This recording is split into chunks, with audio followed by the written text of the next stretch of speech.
What's up and welcome back to Interpreting the Stars, where today I'm going to be talking about the latest film to hit theaters and Disney Plus Premier Access. It's Jungle Cruise.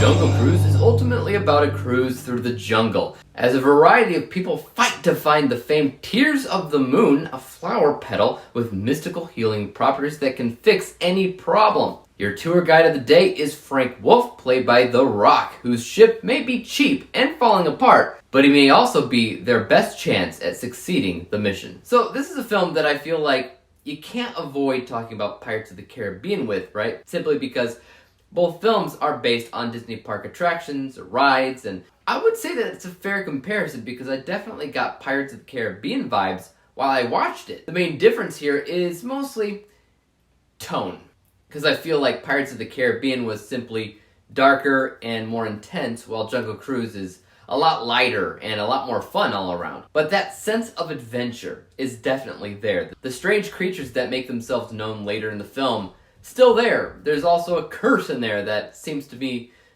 really similar to Pirates of the Caribbean. I would definitely say that if I had to compare the two in terms of which one's better, that's a no-brainer. Pirates is an incredible film all around, especially because that one is one of the very few examples of a perfectly cast role with Jack Sparrow. But you don't have anything like that here. Not even for The Rock. You know, he is charismatic, he fits in well, but I can't say that he was the only actor that could have played this skipper role.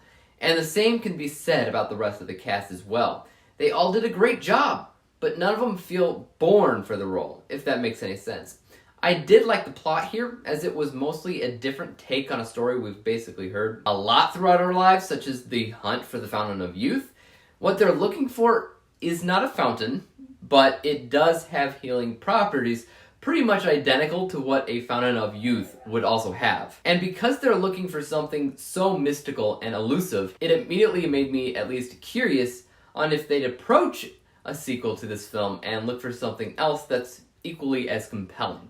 Truthfully, if they did go that route, I'd definitely be interested in checking it out because, in general, Jungle Cruise is a lot of fun. It's nothing crazy, it's nothing that I need to immediately go back and watch again, but it's definitely something that put a smile on my face. I also had a lot of fun with The Rock's character constantly telling dad jokes throughout the film. It's so random, and yet I love it because I can relate to him. I often have a dad joke that I tell my coworkers when I come into work.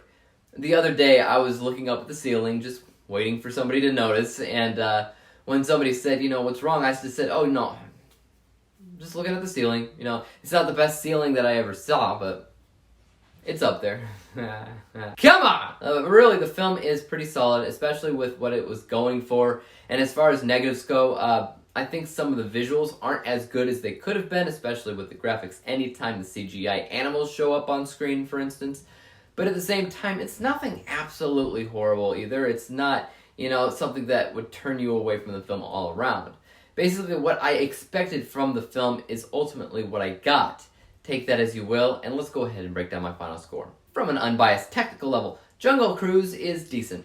I'd say it's not a technical paradise. It's a film that tries to be more fun than anything else, so this score is not going to be glowing, but it's still decent at 76%. My bias score is mostly where it's at, since, again, it's all about making you smile and have a good time all around. So my bias score is 88%, and when we average out those two scores together, we come to the final rating of 82%. 82 out of 100 possible stars, or a B+ letter grade.